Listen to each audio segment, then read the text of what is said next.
நம்ம வீடு துடைக்கிறது வெறும் க்ளீனிங் வேலை மட்டும் இல்லைங்க. நம்ம நாளோட தொடக்கம் இருக்குது. டெய்லி எல்லாருக்காகவும் ஓடுனதுக்கப்புறம் நம்ம சோர்ந்து போன கால்கள் அதில் தானே நடக்குது. முதல்ல ஃப்ளோரை நல்லா ஸ்வீப் பண்ணி எடுத்துக்கோங்க.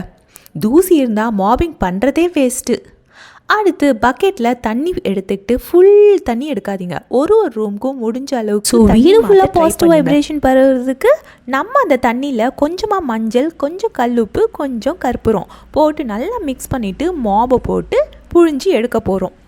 மாபை புழியும் போது நம்ம மனசில் இருக்க கனமான யோசனைகள் எல்லாம் வெளியே போகிற மாதிரி இருக்குங்க.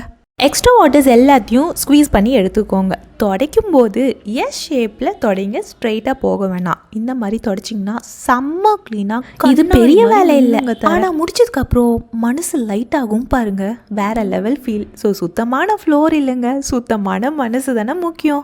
ஸோ லாஸ்ட்டாக விண்டோஸ் ஓப்பன் பண்ணிவிட்டு ஃப்ளோரை ட்ரை ஆக விடுங்க. அந்த ஃப்ரெஷ் ஸ்மெல், வீடு ஃபுல்லாக பாசிட்டிவ் வைப்ஸ், டெய்லி கொஞ்சம் எஃபர்ட், வீடு எப்பவும் பழிச்சுன்னு வீடை ஃபுல்லாக மாங்கு தொடச்சிட்டு திரும்ப அழுக்கான மிதியடியை போட்டிங்கனாலே மாப் பண்ணுறதே வேஸ்ட்டுங்க. அதனால எப்போ மாப் பண்ணாலும் மேட்டையும் மறக்காம. ஒரு முக்கியமான விஷயம், மாப் பண்ணி முடிச்சுட்டு மாப்பை வாஷ் பண்ணி வைங்க. நல்லா சோப் போட்டு க்ளீன் ஆக்கி வைங்க. அடுத்த தடவை அப்போ தான் அது யூஸ் பண்ணும்போது ஃப்ரெஷ் ஃபீல் இருக்கும். இல்லைன்னா ஸ்மெல். அடுத்து நம்ம வாசல் தரையை அழகாக்கிறதுக்கு மாக்குழம்பு போட்டு அழகாக டெக்கரேட் பண்ணியாச்சு. கூடவே அதோட கலர்ஸ் ஆட் பண்ணால் இன்னுமே அட்ராக்டாக இருக்கும். என்னோட கோலம் பிடிச்சிருந்தா கமெண்ட்ஸில் சொல்லுங்கள். என்னோட